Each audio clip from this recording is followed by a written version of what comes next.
Estamos de volta com mais um programa Um Atleta Bem Amador. Para você que está nos assistindo no YouTube, aproveita e lembra de se inscrever nos nossos canais 3T Esportes e Rádio Sucesso Criciúma. Se liga na vinheta.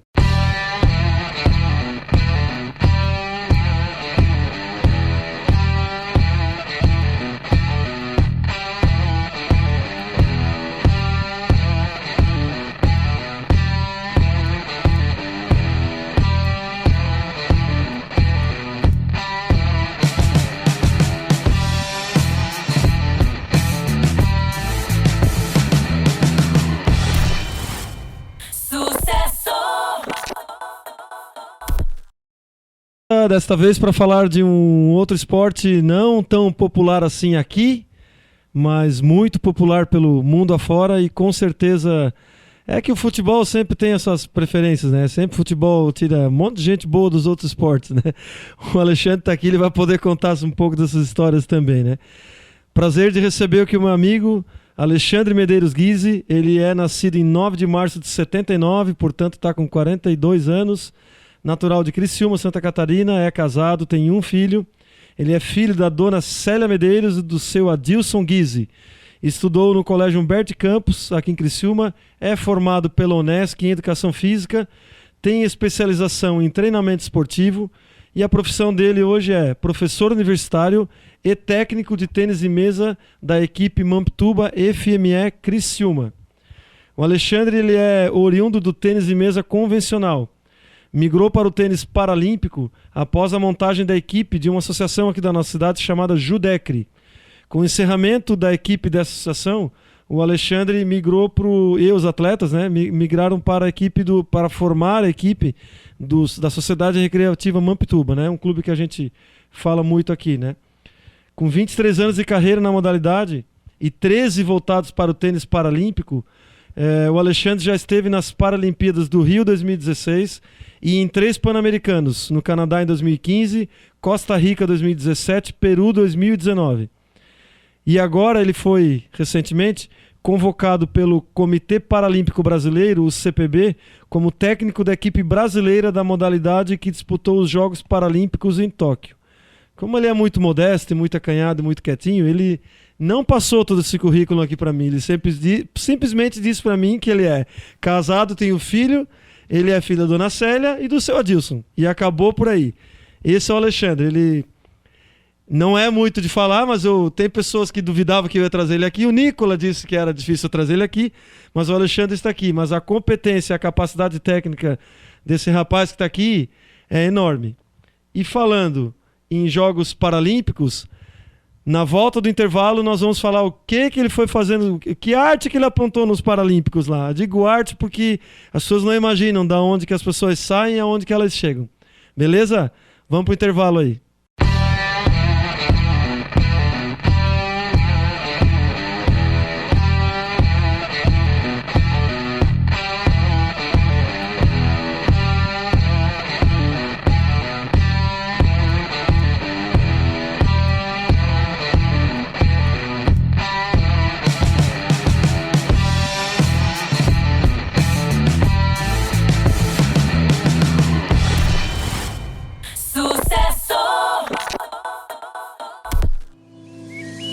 O ciclismo entrou na minha vida aos 12 anos de idade e hoje, aos 52, ele é o meu estilo de vida. A alimentação saudável é importante para a prática esportiva. Eu escolho o local de treinamento de acordo com o objetivo. Orientação profissional faz parte do esporte em todos os níveis. O uso da vestimenta adequada é fundamental para a boa performance. Desenvolver as habilidades técnicas faz diferença no momento da competição.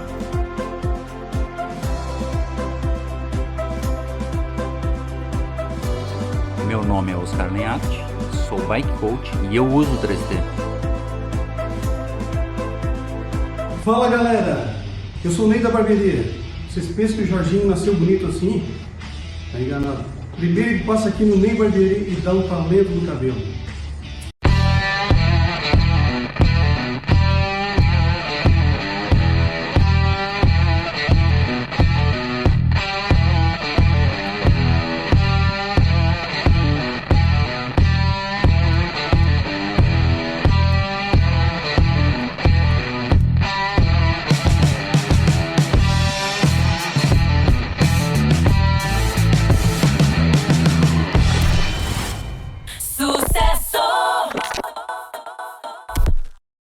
Logo após esse fantástico recado do Ney, estamos de volta aqui com o Alexandre. Viu só? Como eu vou atrás das informações? Vou mesmo. E já vou direto ao assunto. A Criciumense, ela é criciumense, tanto quanto o Alexandre. Bruna Alexandre, o nome dela. A Bruninha conquistou a prata no tênis de mesa dos Jogos Paralímpicos de Tóquio. Ela enfrentou a australiana Yang Qian na final, né? E a catarinense acabou perdendo para ela por 3-1. Yang Qian é australiana ou era uma chinesa disfarçada de australiana e deu um migué em nós? Boa noite a todos, é um prazer estar aqui. Ela é chinesa. A última edição no Rio de Janeiro ela foi também para a final, perdeu para a Natália Partica. E esse ano ela ganhou da Natália na semifinal e foi para a final com a Bruna. Mas ela é chinesa. Ela é chinesa? Ela fez o último ciclo na Austrália. Foram 3 chineses naturalizados e os 3 ganharam medalha ali para a Austrália. Eu achei que vinha a medalha de prata, já estava curioso para morder a medalhinha aqui e tal. Não veio a medalha, vou ter que chamar a Bruninha aqui então. Vai ter que chamar. Tem que chamar a Bruninha. Então tu vai ter que voltar aqui, Alexandre. Tu com a Bruninha aí para explicar isso aí pra gente aí. Uma medalha de prata nos Jogos Paralímpicos. Bacana. De falar, gente. Muito bacana mesmo, né? A Bruna conquistou a medalha de bronze no Rio, né? Em Londres, quando ela saiu daqui, ela foi para Londres, ela estava aqui, né? Ainda. Certo, em Criciúma. E ela bateu na trave lá, mas era hoje ela representa um clube de... Hoje ela joga por São Caetano. São Caetano. E ela treina em São Paulo, né? No CT Paralímpico. E aí esses jogos ela tava bem, né? No começo da pandemia ela não estava muito bem. Teve dificuldades, teve um problema de saúde, ganhou muito peso. Mas aí no último ano ela melhorou bastante, recuperou o peso e a forma. E conversando com ela e vendo os treinamentos, porque a gente estava indo quase todos os meses para São Paulo, no CT. Com exceção aí de 2 ou 3 por conta do ápice da pandemia, o resto a gente foi. E ela estava evoluindo, estava bem. Para mim estava na melhor fase e por pouco ela não ganhou medalha de ouro. Eu até achava que ela ia ganhar. Eu vi a semifinal dela, não lembro contra quem foi, não vou lembrar agora. E acho que a maior parcela da população que não é deficiente física, certo? Não ganha dela, de nenhuma delas, mas nem com 15 anos de treinamento, né? É muito diferente o jogo, né? É verdade. Na verdade, essas primeiras, ela joga na classe 10. Então, na classe 10, os jogadores todos jogam olímpico, né? Então, tem a Melissa, que nem ganhou medalha lá, ela jogou na seleção olímpica, pela Austrália. A outra jogadora, a Natália Partica, ela é seleção também olímpica. E a Bruna bateu na trave para entrar esse ano, né? Ela quase foi. Inclusive, ela me mandou a foto da inscrição, ela estava inscrita, né? Só que acabou que não chamaram entre as 4. Mas eu acho que ela está entre as 4 melhores do Brasil olímpico hoje. Que idade tem a Bruninha? A Bruna está com 24 anos. E quanto tempo de carreira ela tem ainda nesse nível? Eu acredito que o próximo ciclo ela vai estar 100% ainda. Temos esperança de uma medalhinha de ouro com ela então ainda? Não tenho dúvida disso. Acho que ela tá... Não tem dúvida, gente. Estão vendo? Não tem dúvida. Não tenho dúvida que ela vai estar brigando pela medalha. Tá. Mas a gente tem, além de não ter dúvida, a gente tem esperança, né? Porque bater na trave, um dia sai o gol, né? É verdade. Aliás, assim, não vamos menosprezar uma medalha de prata nem uma de bronze, né, gente? Nos Jogos Olímpicos, né? Não... A gente quer a de ouro, né? Mas qualquer uma das 3 é bem-vinda, né? É verdade. Eu não posso falar por ela, né? Mas eu tenho... pelas últimas conversas, ela almeja bastante a seleção olímpica, né? Uhum. E essa medalha de ouro, né? Quais são as... Falou em classe, né? Eu ia perguntar de categoria, na verdade. Quais são as classes? Eu tenho curso de oficial técnico, de árbitro, né? De paratriatlon, né? E essas, os Jogos Paralímpicos separam muito, né? Inclusive tem sempre muita discussão, né? Classe que vai, classe que não vai para os Jogos Olímpicos, né? Gente que tem extremo potencial acaba não indo, né? E tem essas... deve ser muito difícil, né, gente? A gente, se não dá para comparar seres humanos que não têm deficiência física, tu imagina tu comparar um ser humano que tem uma deficiência com a deficiência do outro, né? Para fazer que os dois compitam no maior nível de igualdade possível, né? Deve ser extremamente difícil isso, né? Então, por isso que tem testes, cortes, tem categoria que vai, categoria que não vai, né? É mais ou menos isso também que se vive no tênis de mesa, Alexandre? O tênis de mesa ele tem 11 classes E algumas classes elas têm muitas variações e isso implica em muitos problemas também, né? Muitos jogadores que a gente vê que não está enquadrado corretamente, mas numa ótica, em uma outra ele está. Então é um processo bem complicado. Como é que a gente chama? É classificação funcional. É de acordo com a funcionalidade e não exatamente com a limitação física ou a deficiência física que aquele indivíduo tem ou apresenta. Então, às vezes, um indivíduo ele tem a mesma deficiência do outro, mas ela foi trabalhada desde cedo e hoje tem uma funcionalidade melhor para aquela situação do tênis de mesa. Então, ele é um caso bem complicado algumas vezes. Alguns casos são simples, por exemplo, o da Bruna. Ela tem uma amputação alta no braço, então ela é classe 10. Né? Um jogador tetraplégico que não consegue segurar a raquete na mão, ele é classe 1. Não tem... Agora... Fora as extremidades aí, tem bastante variação. E o tênis de mesa ele tem 11 classes. 11 classes. A Bruna joga na classe 10. A classe 10, a gente costuma dizer que é praticamente o olímpico, né? Tá. Porque a classe 11 é para deficientes intelectuais. Tá. Então, classe 10 é... Quanto menor a classe, maior a deficiência. Maior deficiência. De 1 a 5 são para cadeirantes. Mas mesmo assim dá jogo, né?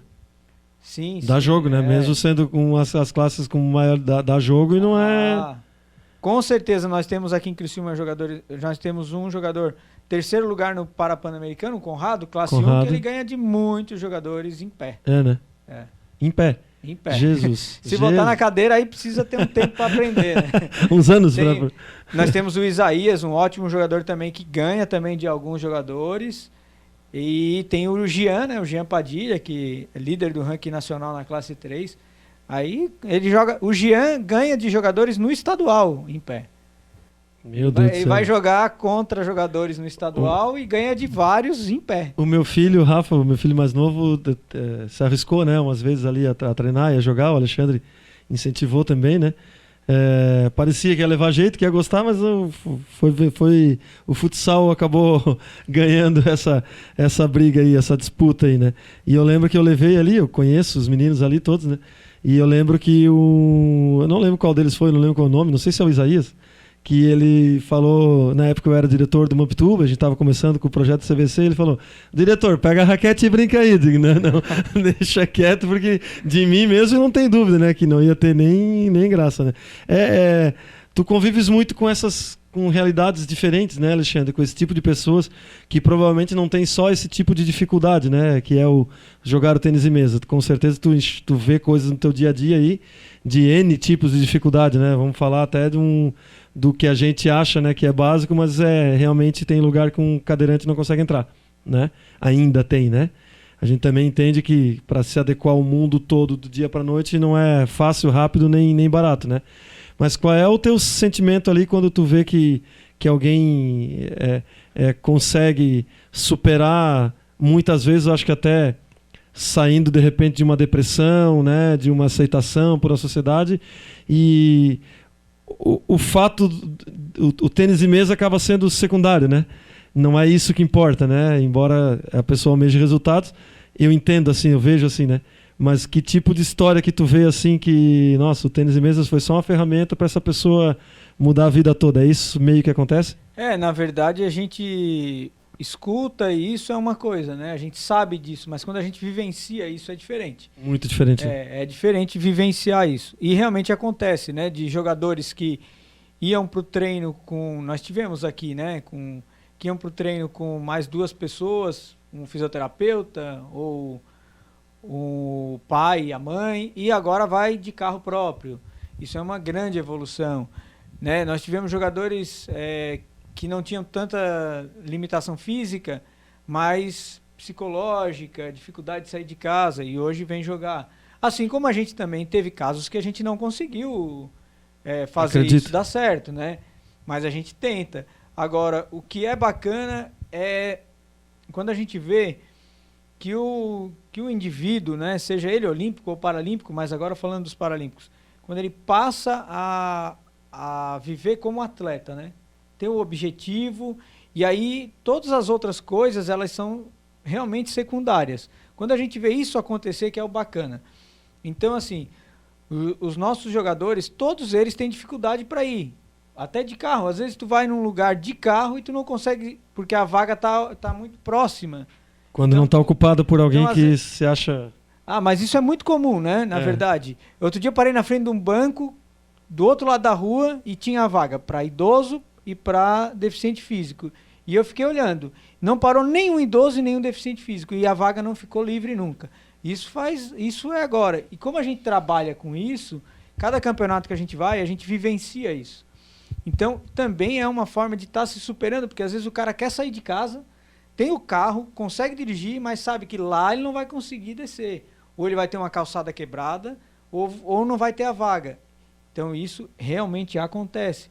E aí a gente ouve falar, mas quando a gente sente isso, é diferente. E na questão da superação, é mais importante ainda. Porque, assim, o esporte ele faz isso com a gente, né? A gente passa a viver como atleta, passa a pensar como atleta, passa a ocupar o tempo atrás de resolver os problemas de atleta. E isso é bacana, porque desvia um pouco das outras coisas. A gente costuma dizer no treino, ou para quem a gente conversa, que o problema ele vai existir, né? A dificuldade vai ter. Só que a gente tem que, quando a gente entra nesse meio, a gente tem que entender e ver que todo mundo tem essas dificuldades, né? E às vezes a pessoa que está em casa com maior dificuldade de locomoção, ela acaba, isso se agrava. Então, indo para o esporte, e o esporte paralímpico cresceu muito, né? Tem muitas Sim, opções sim. aí para qualquer tipo de deficiência, tu consegue encontrar uma modalidade que tu vai conseguir jogar e ter um espaço. Então isso é muito bom. Eu lembro, a gente fez aqui no Balneário Rincão, a gente fez o Campeonato Brasileiro de Paratriatlon, né? E aí eu conheci uma pessoa que eu conhecia só por Instagram e Facebook e tal, o Aranha, um triatleta de São Paulo, né? E o Aranha, a deficiência dele é nos membros inferiores, né? Mas aí, óbvio, né? Que ele usa braços e core e ombros para tudo, né? Então ele tem uma hipertrofia muito grande, né? E a minha empresa hoje ela é lá, ela fica num prédio que é uma sala só tem uma sala, na verdade, no prédio, que é no primeiro andar, né?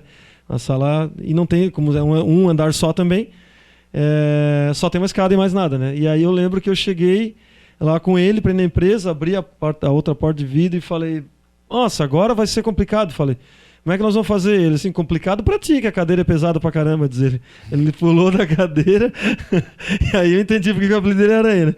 Pulou da cadeira, virou de costas e subiu lá em cima. Ele, vamos, filho, traz a cadeira aí. Né? E assim, pessoas que já conseguiram, né, superar, né? E acharam no esporte, enfim, alegria na vida novamente, né? Porque não deve ser fácil, né? Não deve ser nada fácil, né? A gente reclama de unha encravada, a gente reclama de dor de cabeça, né? Imagina tu ter um problema assim, né? E ter a chance, né? De por meio do esporte muitas vezes superar isso, né? Isso é gratificante, então, para ti duplamente, né? De duas maneiras. Deve ter tido várias histórias, né? Eu conheço alguns meninos dali, né? Desse tempo que eu convivi ali. A Narita tá treinando o pessoal ainda? Tá, nós temos hoje 4 técnicos, né? 4 professores. Tá. O Eliseu, Tá. a Narita e o Diego. E o Diego? Então Tá. somos em 4 no projeto do Mamptuba e da FME. Uhum. E aí tem os meninos que jogam ali, todos jogam ainda? O Jean, o Ramon, o Conrado, o Daniel, todos eles estão jogando ainda? O Daniel não joga mais, mas a gente tem aí o Ramon, foi pro Parapan-Americano, ganhou medalha de bronze. O Jean também continua competindo e treinando, o Isaías. O Léo entrou há pouco tempo, seleção brasileira de jovens, classe 6. Um jogador também que está no circuito nacional. A gente brinca muito que é um doido, né? Um maluco que joga tênis de mesa, veio lá de Araranguá. Ele tem uma família muito bacana que apoia, né? Então, vem jogando muito bem na classe 6. 19 anos ainda, então tem muito que evoluir nessa classe. Né? E tem o Gabriel, campeão brasileiro escolar, vice-campeão brasileiro adulto com 16 anos, da classe 10. Então nós temos um jogador aí, foi aluno do bairro da Juventude e vice-campeão da OLESC paralímpico. Ah, gente. Vice-campeão da OLESC. Tá vendo como é que é, cara? É só querer, é só querer. Como é que tá funcionando hoje, Alexandre? Continua com os núcleos? Quantos núcleos são? Onde eles são? Como é que tu consegue recrutar essa galera aí? Como é que eles treinam? Então, depois que a gente fez a parceria com o Clube Mampituba, né, que eu acho que tu sabe bem, né, do que eu tô falando. Um pouquinho. A gente conseguiu evoluir bastante em termos de equipamentos e estrutura. E em termos de núcleo, o processo ele continua parecido, né? Na pandemia, a gente perdeu alguns locais. Sem dúvida. E não conseguiu ainda retornar. Mas hoje a gente está no Colégio Hercílio Amante, na instituição de Dionísio Freitas, trabalhando os classe 11, são deficientes intelectuais. A gente tem um núcleo na Fundação de Esportes, o núcleo central, que é no Centro de Eventos, que é o CT, que a gente diz, né, da equipe principal. No Clube Mampituba a gente também tem um núcleo.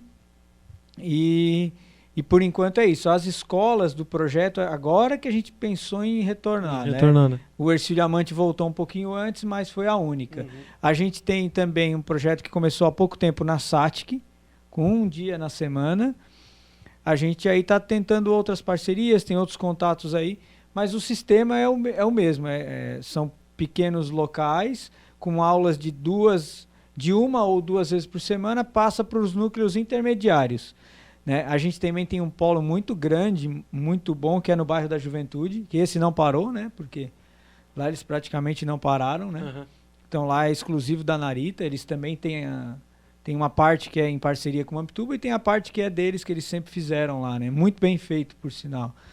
Então a gente tem aí, são esses locais. E aí tem 2 núcleos intermediários.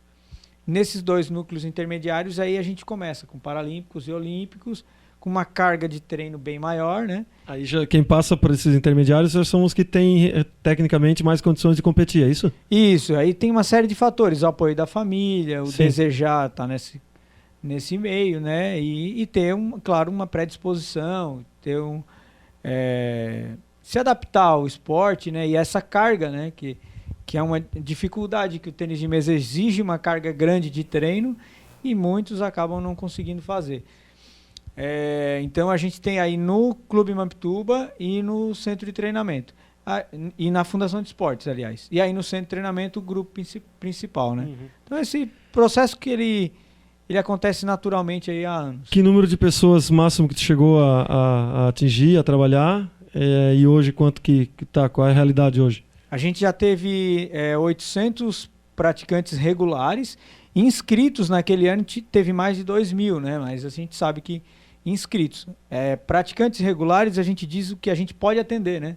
Então, teve 800 pessoas. Hoje nós estamos com quase 400. Quase 400. Mas e também a gente optou por diminuir numa época, por conta de adaptações, aí, de mudanças, né? Assim como o trabalho de iniciação, a gente também modificou, modernizou, já prevendo essas entradas e saídas. Então, a gente fez uma modificação, porque atingir esses números muito altos é difícil, né? E a gente acaba não dando o suporte que a gente precisa. Então, eu, em conjunto com a Fundação de Esportes e com o pessoal do Mampituba, a gente acha que o 500 é um número bem bacana para a gente continuar a longo prazo. Uhum. Mas a gente sabe que é um número mesmo assim difícil, né?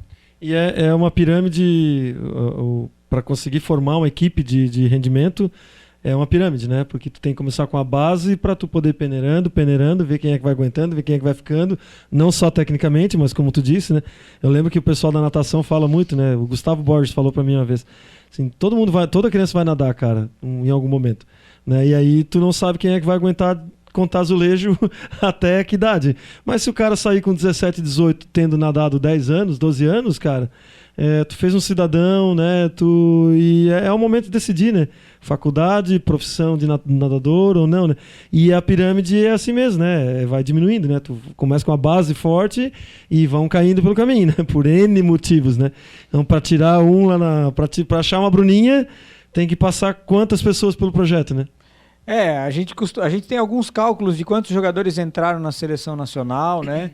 A gente já teve meu irmão, foi seleção brasileira. Mas assim, vamos ser sinceros, que eu sei que tu não vai falar, tá? Mas eu posso falar, sou dono do programa, eu posso falar o que eu quiser. A gente tem Criciúma é um caso à parte, né? Com tênis de mesa, né? Não é pelo número de pessoas que tem aqui, tem um trabalho que vocês fazem, tu não faz isso sozinho há anos, né? É um caso à parte. Tu peneira bem e os resultados são realmente... Tu perde para que centros? Para quem tu perde a nível nacional no para-tênis de mesa? No Paralímpico são poucos clubes que têm a estrutura que a gente tem, de quantidade de jogadores. No Brasil, gente. E olha que nós estamos falando de um clube do sul de Santa Catarina, do interior de Santa Catarina. E no Olímpico também a gente tem um trabalho bom, mas não se destaca tanto, né? Se destaca um pouco menos, mas a gente está entre os mais fortes do Brasil. E para quem não entendeu com todas as letras, eu vou falar novamente, então. Ele é técnico da seleção brasileira de triatlo, foi convocado de triatlon. Isso é a vontade de voltar a treinar. É de tênis e mesa paralímpico. Ele foi para os Jogos Paralímpicos e veio de lá com um atleta com a medalha de prata, gente. Não é qualquer trabalhinho de um ano que faz isso. É uma peneira. A Bruninha está quantos anos nessa lida aí? Ela ficou aqui uns 7 anos. Em São Paulo já está uns 9. Ela está aí 16 anos aí, pelo menos. Com todas as dificuldades que o esporte tem, né? Porque os nossos esportes fora futebol são chamados esportes amadores, né? Amador da onde, gente? Da onde amador, né? Amador é o jogador de futebol ali que chuta e diz que não fez nada, né? Que xinga, esse é amador, né? E o salário não é de amador, né? Mas as atitudes de muitos com certeza são. Então, assim, o trabalho do Alexandre, de toda a equipe, de todas as pessoas que passaram aqui por ele, que ainda estão e que virão, é de excelência a nível mundial, gente. Não é com as condições que se tem na realidade de... Né, melhorou em determinados momentos, piorou em determinados momentos, né? Eu escutei da boca dele, né, dizendo que o projeto do Mampituba junto com o CBC veio num grande momento, né? Veio, né? Se fecha uma janela e se abre uma porta, né? E o resultado é isso aí, né? Ou estou errado? Não, perfeito. A gente tem uma equipe, a gente tem 4 técnicos, não são todos os clubes do Brasil que tem isso. A gente tem uma psicóloga, a Maura, que faz um trabalho fantástico há muito tempo com a gente. Então, a gente tem uma estrutura no clube visando campeonatos nacionais, com uma equipe toda dando suporte. A gente tem a parceria com a Fundação de Esportes, que cuida mais da parte social e das competições da FESPORT. A gente está numa fase, há alguns anos, muito boa, né? Então, a gente espera colher resultados disso durante um bom tempo, né? Então, os jogadores, eles treinam de 4 horas, o jogador treina 2 períodos, então amador mesmo só o salário da galera, mas assim... E o salário, ó... não é amador, né? Porque a gente no Brasil tem o futebol, né, muito acima e é outra realidade. Não, mas pode ter o futebol, né? Só que tem que ter um respeito à valorização com as outras modalidades, gente, que não tem, né? Que são muito mais baratas do que o futebol, por exemplo, né? Então, é isso que falta. Beleza, futebol, a gente fala aqui mal de futebol, mal. Tem que continuar existindo, ninguém quer acabar com o futebol, né? Não, mas e nós, gente? Futebol é impressionante, né, cara? A minha filha tem 7 anos, aí eu já levei ela lá no clube, já fez vídeo pro YouTube, mas só pra fazer o vídeo, porque fora isso ela não pegou na raquete. Mas aí um dia ela chegou em casa, botou a bola no chão e não fez a posição de bater certinho na bola, não sei como, da onde que veio isso, quase que eu dei um tapa na orelha, mas... Que é isso, guria? Para! Certinho pra bater a bola, já encaixou o outro pé do lado, já dobrou o joelho, eu digo, não é possível, que isso não foi por acaso. Né? Isso é cultural no Brasil, né? Isso aí... tá intrínseco no sangue do brasileiro. Senão... Mas o futebol, eu costumo até na universidade falar, todo esporte é importante, todo esporte é bom. O que a gente quer é que todos sejam iguais, né? Exatamente. E no tratamento, no espaço e tal. Isso aí realmente ainda falta muito. Quantas bolinhas por mês? A gente consome aí por ano umas 2.000 bolinhas. Para quem não entende, né, gente? Como eu não entendia e entendo pouco ainda, né? Eu fui um dos autores do projeto do Mampituba com relação ao CBC. E foi quando a gente teve a honra e a sorte de levar o Alexandre para o clube, como outros treinadores também, e um dos editais do CBC era para materiais, né? Materiais e equipamentos, né? E aí a gente acha que compra uma raquete 3 bolinhas e passa o ano, né, gente? Aí eu fui descobrir, né, que existem tipos de bolinhas, né? A bolinha de treino, a bolinha de jogo, e aí o Alexandre me disse, não, tu não tá entendendo. Tem bolinha que não acaba o treino. Como? Vocês pisam? Não, cara. Ela não dura o treino inteiro. Tá louco, Alexandre? Não pode ser isso. A bolinha é pra durar um ano. Que um ano, rapaz? É 15 minutos. Né? Então, é pouca bolinha então ainda. Mas sabe o que modernizou? Há 4 anos atrás estava tendo uma troca de material. E aí foi o pior ano que teve. Aí realmente a bolinha não durava 15 minutos. Pegava na ponta da raquete e ela abria. Foi um ano inteiro assim. Foi o pior ano. Agora, nesses últimos 2 anos, mudou o material. Tá um material mais grosso. Então a bola entorta, mas não quebra. Então, assim, para continuar treinando dá. Só botar na água quente que ela volta. É mais ou menos. Morna que ela volta. Mas a gente consome aí, com esse número que a gente está hoje aí de 400, 2.000 bolas por ano. Meu Deus do céu. Bom, já jogou tênis de mesa? Eu tentei jogar, cara. Tentou jogar? Tentei jogar, mas eu tive a sorte de ter a nossa técnica era a Maria Matico, não sei se tu conhece ela, Não. Esposa do Dr. Watanabe. Conheço. Vi ele hoje, encontrei com ele hoje. Então, ele apesar de eu fazer um tempo que Ela foi minha vizinha, não sabia que ela era técnica de tênis de Ela mesa. foi a responsável por colocar toda aquela nossa geração no caminho certo. Ela levava nós final de semana para casa e o Dr. Watanabe, me desculpe eu usar o nome dele aqui, mas e ele que dizia, não, vocês vão ter que estudar, porque vocês não sabem nada aqui, Criciúma não tem nada aí, a gente passa vergonha. E aí a gente começou a estudar. O meu irmão jogava muito bem, jogou na seleção brasileira, teve oportunidade de jogar fora, morou em São Paulo, né, depois morou em Florianópolis. Mais novo ou mais Daniel velho? Guise, mais novo, Mais 2 anos. Mas ele jogava muito bem, jogou entre os melhores do Brasil durante um tempo, ali infantil e juvenil, né? E aí eu rapidamente vi que eu não ia jogar nada. Então, eu com 16 anos já fiz o meu primeiro curso de técnico, com 18 eu fiz um curso de técnico internacional, e aí eu vi, não tem condição Você de é eu o treinador jogar. dele. Você é o treinador dele. Já que ele não vou jogar, você é o treinador dele. Eu tentei ser o treinador, mas aí não deu certo também, porque ele já saiu logo. Mas ele jogava muito bem, e aí eu comecei no tênis de mesa por conta disso, né? Então, mas eu tive bastante ajuda ali, né? A Mático e o marido dela, eles já desde sempre falaram pra gente. A gente Já precisa trabalhar, estudar. Ficou a deixa aí, o casal pra trazer aqui. Tanto juntos quanto separados. Os dois têm muita coisa pra passar pra gente, né?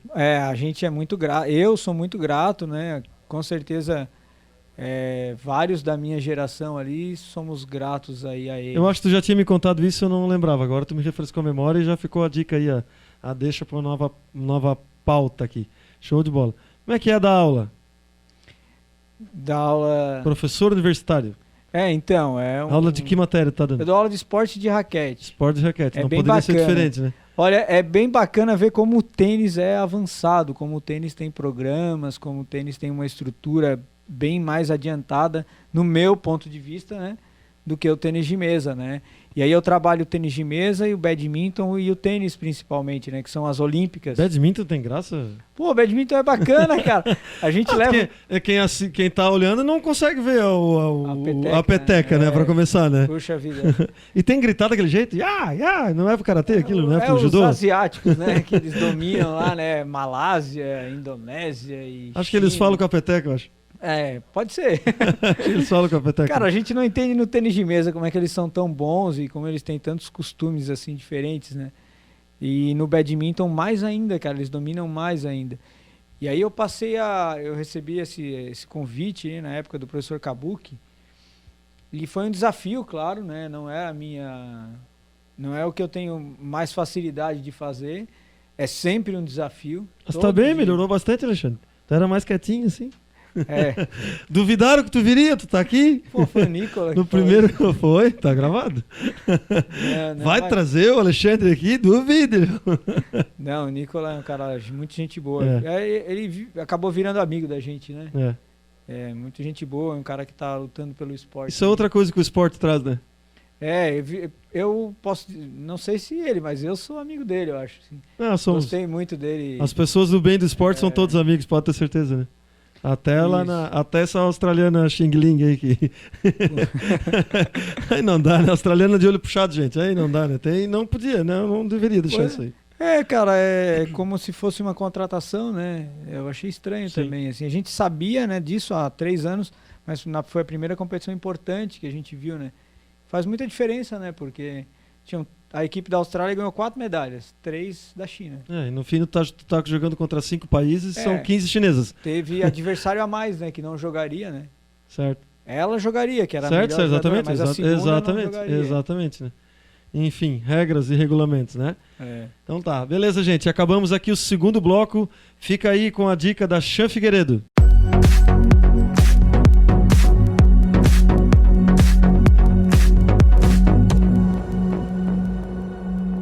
Oi pessoal, eu sou Chan Figueiredo, triatleta, treinadora de ciclismo e mecânica profissional de bike. Vou deixar uma dica para vocês, que é uma dica simples, mas que pode te ajudar bastante em uma curva. O que eu percebo às vezes alguns ciclistas, alguns alunos fazendo. No momento de realizar a curva, eu percebo que às vezes os alunos se assustam um pouco e ficam tensos.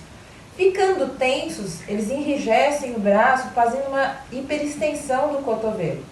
Isso faz com que a curva não seja realizada pela bike, que acaba abrindo a curva, tangenciando demais. Então, qual é a minha dica? Se você perceber no momento da curva que está ficando tenso, não consegue relaxar muito aqui seus membros superiores, abaixa um pouquinho o tronco. Porque abaixando o tronco, automaticamente você dobra o seu cotovelo, tirando essa hiperextensão e relaxando um pouquinho mais os membros superiores. Com isso, a bike consegue fluir melhor pela curva. Valeu? Fica a dica!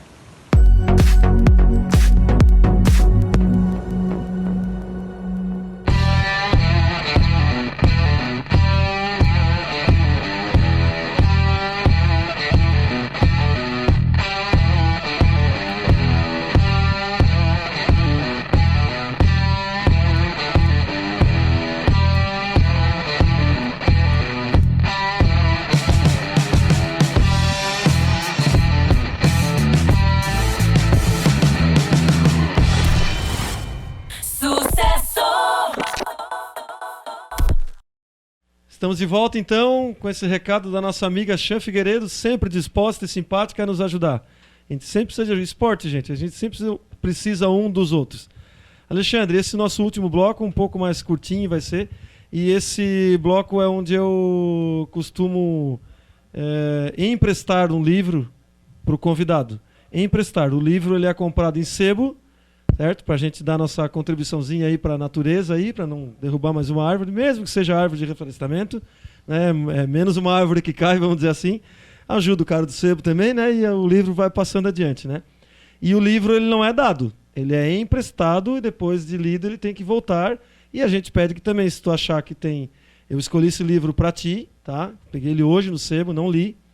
E se tu achar que tem alguma pessoa que seria pertinente que lesse também, fica a tua decisão e tu pode emprestar esse livro para outra pessoa, lê antes, lê depois, tu, enfim, leiam juntos, fica a teu critério, tá? E depois ele retorna pra gente, tá? Eu escolhi esse para ti. O Alexandre, ele é tudo isso que eu falei e um pouco mais na profissão dele, tá? Não é fácil, gente, cidade pequena. Quando a gente fala a gente brincou aqui que se fecha uma janela e se abre uma porta, naquele momento em que, por coincidência, tá, gente, que a gente conseguiu começar a realizar, eu e o Johnny Márcio, que veio aqui já também, efetivamente trabalhar com o projeto do Mampituba com o CBC, o Alexandre foi uma das pessoas que nos falou emocionado, né, que se a gente não estivesse fazendo isso, ele não sabia que ele ia fazer no mês que vem. Ele poderia ter que mudar a sua vida profissional, de repente interromper essa vida profissional e pode ser que ele não tivesse ido a Tóquio e não tivesse conseguido essa medalha junto com um atleta, né? E esse livro aqui é de um cara vencedor na sua vida, como todo mundo teve altos e baixos, tá? E eu escolhi esse livro, deixa eu ver se a luz aqui tira. Aqui não vai aparecer porque ele tem muito verde aqui. É o livro do Ronaldo, tá? A Jornada de um Gênio. Então eu escolhi esse livro para ti. Espero que seja de bastante proveito, né? E depois devolve. Obrigado. Fico feliz em ouvir essas palavras aí. Fico muito feliz com a escolha com do a livro? atitude, com a escolha do livro. Eu vou ler. Esse final de semana a gente está indo para Concórdia, já com certeza, pelo menos a metade eu vou conseguir ler. Rapaz, foi dolorido conseguir esse livro. Sério, cara? Foi dolorido, porque eu tive que me ajoelhar no sebo, o livro estava embaixo, e era de piso, e eu tenho os parafusos no joelho, gente, 12 segundos, já não aguento mais. O livro estava bem baixo, mas eu aguentei, aí eu fui procurando, achei, opa, é esse aqui pro Alexandre. Cara, fico muito feliz, fico muito feliz de vir aqui. Tu falou que eu tô falando mais, cara, mas é que na verdade tá um bate-papo, né? Mas a ideia do programa é esse, né? Porque se eu já sou atleta bem amador, imagina apresentador, né, gente? Cai iPad, passa uma mosquinha aqui voando, é isso aí, cara. O programa, pra mim, é a mesinha do boteco conversando com amigos. Só não vamos beber aqui que é pra não criar prova contra a gente, né? E são coisas bacanas que o esporte faz, a gente faz algumas amizades aí que ficam, né? Então, eu te agradeço, fico muito feliz. Quando eu vim aqui eu não sabia, até não imaginava o que ia ser, até que tu falou, não, fica tranquilo, tá ok. Só uma conversa, mas eu não tinha muita ideia. E nós vamos falar do que tu entende, né? Então... Então, foi muito bacana. E a ideia é muito legal, né, cara? Que coisa bacana. Nós tivemos uma outra ideia legal, mas tivemos que cortar, porque a gente pedia no final pro convidado escolher uma música, né? E aí a música, o YouTube corta, o YouTube não deixa monetizar e tal, como se a gente fosse ganhar dinheiro com a música, né, a produção? E hoje tinha 2 na produção aqui, gente. Geralmente é 1, hoje tinha 2, tá lotado aqui. Dos 50 só faltaram 48. Produção milionária que nós temos aqui. Aí música, cara, ia ser difícil. Não, tu ia encontrar uma. Só tem música de criança. Não, mas é música que podia ser o Hilarie da Xuxa, não tem problema. Mas, obrigado. Beleza, Alexandre, a gente que agradece. Vamos ver se a gente marca esse encontro com a treinadora e de repente a gente vem junto aqui e vamos explorar dela, os segredos dela que tu sabe, que a gente não sabe. Vamos ver se a gente tem essa oportunidade de trazer ela aqui, que também é uma pessoa que vai engrandecer o nosso conteúdo aqui, com certeza. Seria muito bacana. Beleza? Obrigado mais uma vez. Galera, terminou mais um programa. Próxima semana tem mais um atleta bem amador. Valeu!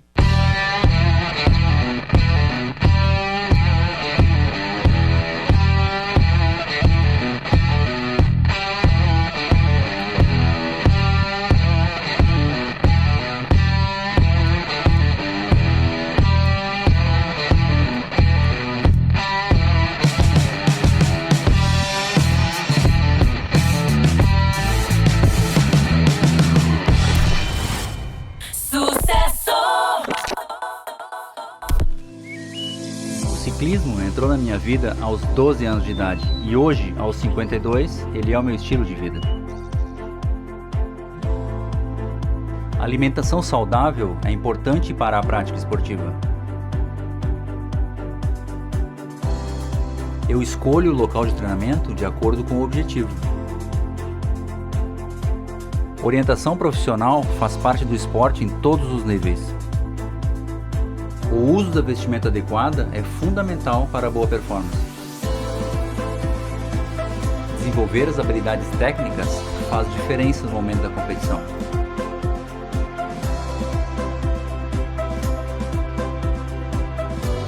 Meu nome é Oscar Lenhart, sou bike coach e eu uso o 3T.